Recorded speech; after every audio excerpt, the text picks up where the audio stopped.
and have these games available to not just the elite but everybody, so that they are enabled to be able to have competitions, earn from all of these things. So I think that's really what we're trying to bridge, the challenge of infrastructure, the challenge of access, and to enable as many people as possible to have the opportunity of all these quests and all these games.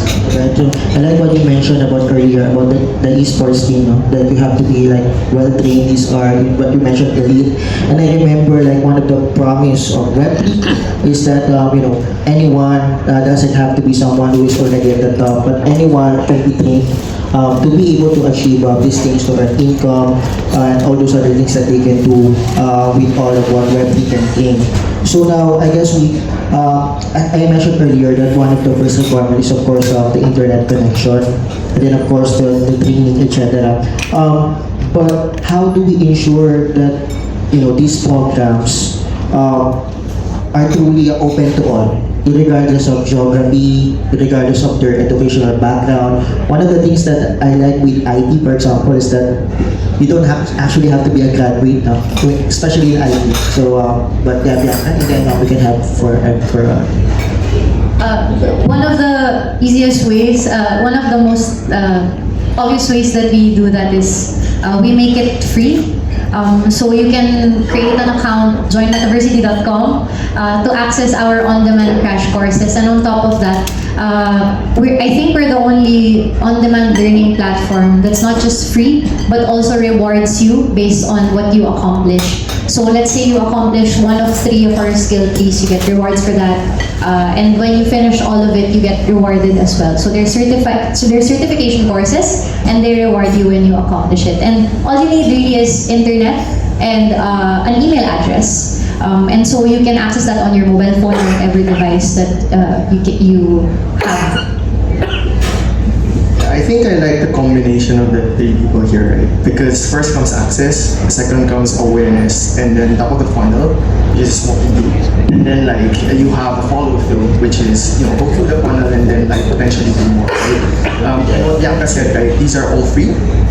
In our case, we actually pay you to do it, right? Or actually we give you something in return, and then we make it accessible for everyone. That's why you have the Caravan, for example, right? You go through the places where people can't be reached, right? So that you provide equal opportunity and you bring it to the people who actually will benefit the most. So yeah. We're working hard to really give as much access and infrastructure, especially outside the big cities, no? So that we can enable and make sure that all of these games and applications and quests will be available for everybody, right? It's not just those that have part of the big city lights. It's really everyone in the country, especially the outskirts. Thank you so much. So, following up to that is, of course, the first audience, the immediate audience, for example, of YGG, are very familiar with this already, with Digital Quest, with gigs, and then of course the next challenge is scaling this, to basically everyone else. And I think that's what you guys are doing with, what plans you mentioned earlier, the access and then the top of the funnel, etc. So, what are needed to make sure that this goes to the mainstream? So like mainstream attention, what do we need? So maybe we can start with you. I think for sure we would like to make it more mass-based, right? It's not just the elite players who are going to be using the platform in and of itself. For us, our commitment to this project is really to utilize our 60 million subscribers and really reach out to each and every single one to give them information and access so that we can scale it up, right? And I think beyond that, even globally, beyond our 60 million, we can scale it up even more. But I think the potential is there. I think the few months that we've been implementing the quests have resulted in quite impressive numbers of people really joining and questing. So for us, we just want to use whatever infrastructure we have, whether it's subscribers, whether it's technology, whatever it is, to be able to help scale it up and make it available for everyone. Ours would be two things. Jude mentioned the first one is distribution, right? How do you tap more people to be able to join the program? And the second is really opportunities for everyone. So Gig was actually inspired by, question brought about by YGG, right? But we also acknowledge the fact that if it's individual communities, caravans that you actually go to, specific places, then it might be slow to actually do, right? But of course, that one also provides you more depth, right? So how do you actually scale that further? You productize this idea and then make it accessible for everyone. And not only make it accessible for everyone, but give specific tracks or specific, I would say, designations for every single individual who might wanna, join the program. Gig is maybe for those that would want low touch, right? And then you have, for example, Gap, which would go like more in depth, right? And depending on how much time you have, depending on how deep you wanna go, then there's also equal access or equal opportunities for everyone to be involved. I don't think a lot of people know this, but so one thing is YGG started as a gaming community, right? But with the MFW movement, we're expanding that reach across different kinds of personas. And not a lot know this, but the superpower really of YGG is not just the individual community members, but the guilds that we have. And so with the MFW movement, what's exciting is we can build mom guilds, or we can build guilds of freelancers, students, right? And so the way that we're pushing to make the MFW movement mainstream is, and all of our efforts mainstream is through connecting with the communities that already exist and support them, guide them on how they can make an on-chain guild with us so that we can give them access to all of these programs that we're offering and all of these opportunities that we're offering. Yeah, I think that I really like the two-pronged approach. No? Like there is the online part and then there's the offline or the in real life part. So, I'm sure you mentioned earlier about the feedback so far of the people who are using the game platform, etc. On your end, can you elaborate on that? What, like, how do people get notified about that? Because I'm in a different network, am I already able to see the push notifications and everything? Well, for us, we communicate both via traditional and digital, right? And Smart has been around for a few decades, and I think if there's anything that Smart is good at, is it's making noise and communicating all these different activities and promos and products, right? So we started to do something like that, where a lot of it is digital, to kind of just see what the response is, and tapping different communities. I'm more attuned towards the sports communities. So we actually started a little bit in our sports pages through our sports digital platforms, and then kind of expanded through that. So these communities, I mean, I don't know the exact number now, but over 50,000 have had a quest already in the last few months.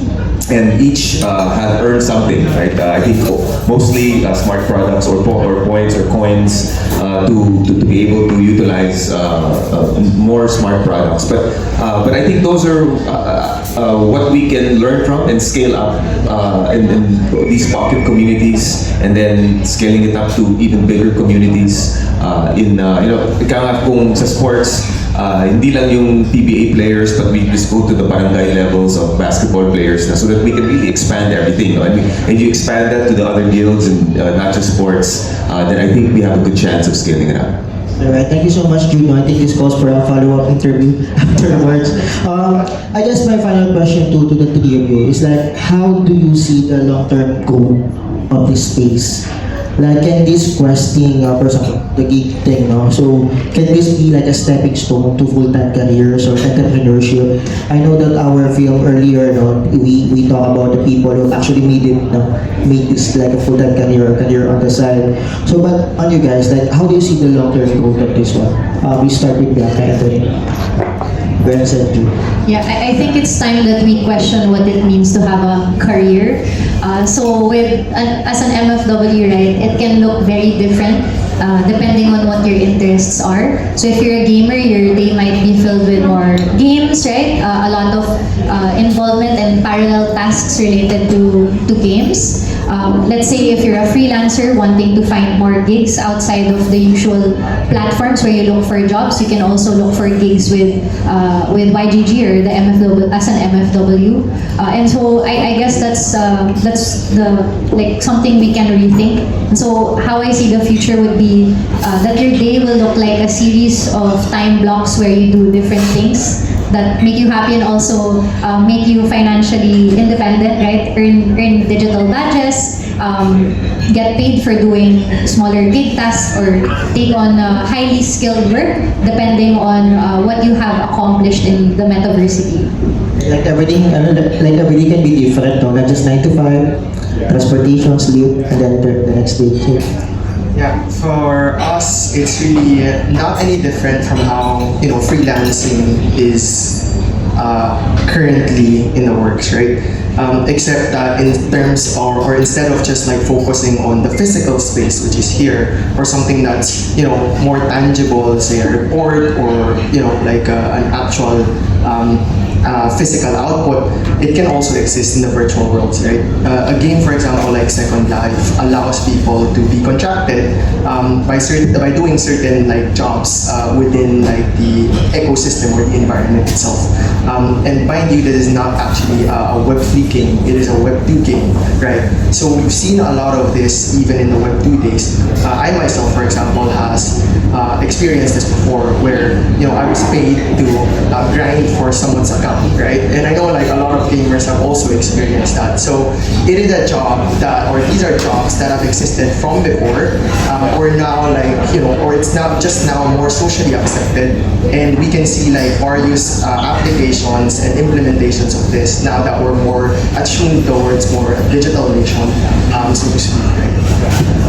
Well, I think the sky's the limit. No, it's hard to say specifically exactly how this is gonna go. I mean, I think even with how the MFW went, I mean, it seemed like it was learning from this, and then kind of evolving and adjusting, right? And I think that's going to be the same case here. What I can say is that I think the opportunity is there to connect the users to the companies, right? So the companies who are using the platform to connect and gain, I guess, followership because of these quests. The connection is now more prominent, right? And I think just be ready to know how you can learn and be flexible from those connections in growing this and scaling this all up. Because I do think what we see now is not what it's going to be 3 years from now, right? And I think people will continue to learn in all of these connections because we've already had a few dozen, if not hundreds, of different sites and companies be involved, and we've had over hundreds of thousands of questers already. So once you scale those two up and then just mix and match which ones an opportunity comes, I think that's when you grow and scale up. okay, so thank you so much. No, I'm really excited to learn more about the future of what you guys are doing. So thank you for having this conversation with me, and thank you again to YG for having us today.